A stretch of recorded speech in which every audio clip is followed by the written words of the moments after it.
Welcome back, NFL fans, to yet another STB Sports video. I'm Max, here with my fellow analyst Sam, and Andrew will be hosting the video today. This time around, we're going to be doing our NFL power rankings through week 13 of the NFL season, so our week 14 power rankings. And without further ado, Andrew, go ahead and take it away. All right.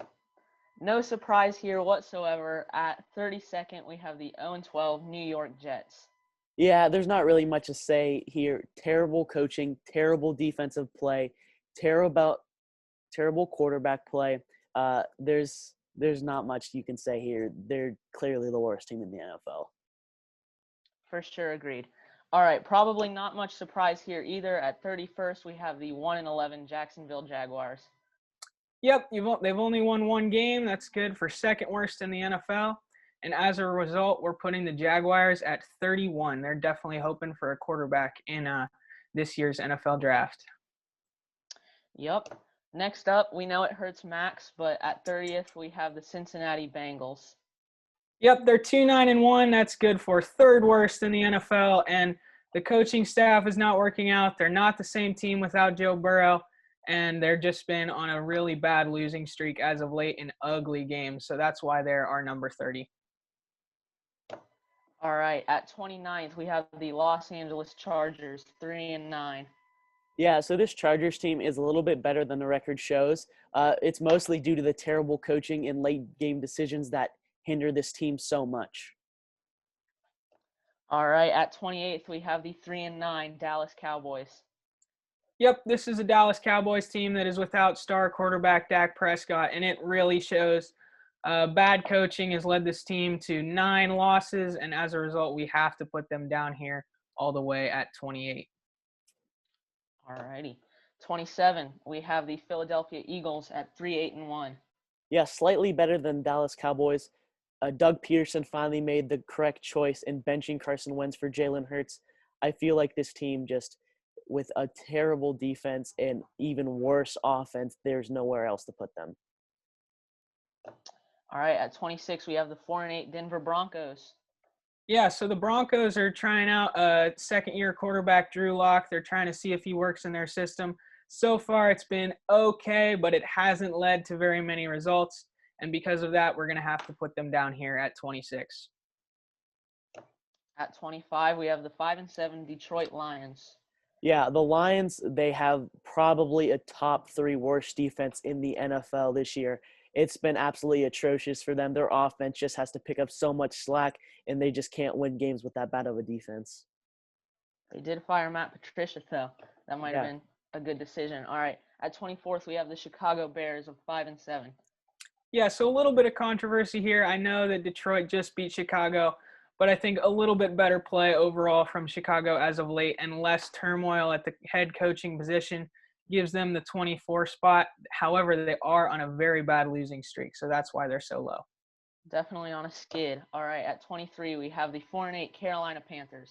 Yeah, the Panthers are definitely glad to get Christian McCaffrey back this week, most likely. Their defensive play has just been okay, and their offense without Teddy Bridgewater is just not the same as with him. They're just a mediocre team, I'd say. At 22, we have the Houston Texans, 4-8. Yep, they're not doing good. Will Fuller got suspended. He was one of their stars. Deshaun Watson, hopefully for the Texans fans, is going to stay, but much more of this losing, and he might not. They fired Bill O'Brien. Romeo Crennel is probably not the answer at head coach, so that's why at 4-8 we've got the Texans at 22. All righty. At 21st, we have the 5-7 San Francisco 49ers. Yeah, the 49ers have just been hurt by injuries all year. This is a team that I think we all expected to be contenders at the beginning of the year, with injuries to pretty much their whole entire defensive line, and they're just starting to get healthy now. They've been improving a little bit, but not as much as we thought. But there's not really much else you can say. They'll probably be back in the race for the Super Bowl next year, with good quarterback play, that is. All right, at 20th, we have the 4-8 Atlanta Falcons.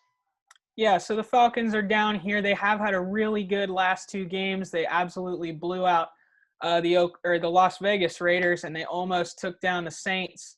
However, they do still have 8 losses on their resume, so that's why we're having them down here at 20. All right, at number 19, we have the 7-5 Las Vegas Raiders. So this is a little bit of a controversial pick. Because of the last 2 games, we had to move the Raiders down a lot. With such a close game to the Jets, the worst team in the NFL that they should have definitely blew out with their offense. And then being blown out by the Falcons, that game was horrible. The Raiders defense has just looked terrible all year, and this is why we had to move them down all the way to 19. Yep, having a close game with the Jets is never a good sign. All right, at 18, we have the Washington football team, 5-7. Yeah, so I actually quite like the Washington football team this year. They are on a 3-game hot streak with Alex Smith finally back and healthy, so that's definitely a good sign. However, they are still 5-7 and are still in second place in the worst division in football. So as a result, they are down at 18. Yep. All right. Next, we have the leaders in the that terrible NFC East division, the New York Giants, 5-7.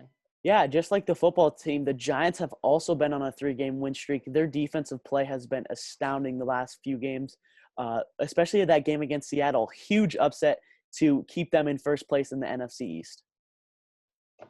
All right. At number 16, we have the 6-6 Minnesota Vikings. All right, so right here in the middle of the pack, we have Minnesota. They have obviously quite a bit of star power on offense between Dalvin Cook, Adam Thielen, and Justin Jefferson. Kirk Cousins has actually been playing very, very well as of late, and the team has been playing pretty good. However, that really atrocious start to this year, I think they were 1-5, has got the Minnesota Vikings right down in the middle of the pack instead of up higher. All right. Into the top half of the league at 15, we have the Arizona Cardinals, also 6-6. Yeah, the Cardinals have had questionable defensive play all year, and now their offense is starting to stall with an injury to Kyler Murray. His shoulder injury has hindered him massively all year, or this last few weeks, I meant. All right, at number 14, we have the 6-6 New England Patriots.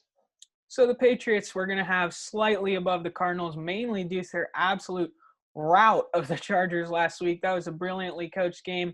Defense and special teams were just absolutely balling out for New England, and I think they're just so well coached to have that 500 record, and that's why they're at 14.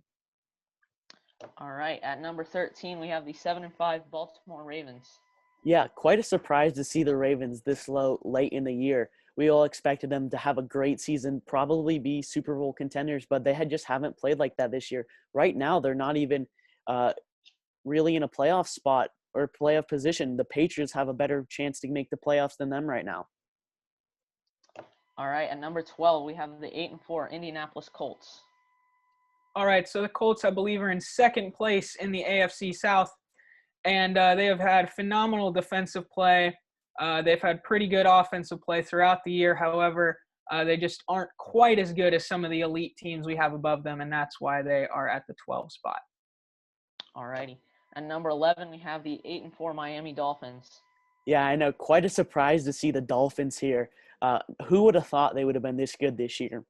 Their defense and their coaching have been amazing. Brian Flores has done an amazing job with them all year, and he is the reason why this team is so high in the power rankings. Yep, definitely surprised to see the Dolphins this high. Next to the 10th spot, the Tennessee Titans at 8-4. Yeah, so the Titans did just come off a pretty big loss to the Cleveland Browns. I know it was only 1 touchdown, but it really felt like the whole game. It was much, much larger than that. However, we can't drop them out of our top 10. That offense is very lethal, especially when playing in a closer game than that. Obviously, when the game is such a blowout, it's hard for them to use Derrick Henry because of the running the ball and clock management. But we still see the Titans offense is very lethal with a lot of defensive issues. So that's why they are at the 10. Yep, defense just can't get it done. At 9, we have the Tampa Bay Buccaneers, 7-5. Yeah, so the Tampa Bay Buccaneers are definitely probably the most inconsistent team in the NFL this year. Some games they seem like they can't be beat, and then other games they look atrocious, especially on the offensive end. They just have no chemistry sometimes. They have an easier schedule coming up, so I can expect to see them moving up in the power rankings if they perform to their standards. All right. At number 8, we have the 8-4 Seattle Seahawks. Yeah, so the Seahawks, of course, have had a pretty good offensive play throughout the year. The defenses was absolutely atrocious throughout the beginning and middle of the year. So at the end of the year, they have been pulling it together quite a bit. They did just come off a pretty unfortunate loss to an under 500 team in the New York Giants. So that's definitely knocking them a little bit here, but we still see them as a very good team led by a very good quarterback in Russell Wilson, and that's why they are eighth best team. All right. At number 7, we have the 9-3 Cleveland Browns. This is quite a sight to see. The Browns 7th in the power rankings. If Baker Mayfield keeps up his play throughout the next couple games and into the playoffs, the Browns are definitely one of the teams to watch. They can definitely pull off an upset. They're probably going to be able to play the Titans or the Bills in the playoffs. Watch out for them. Their offense is pretty good and their defense is solid. They're all-around good team.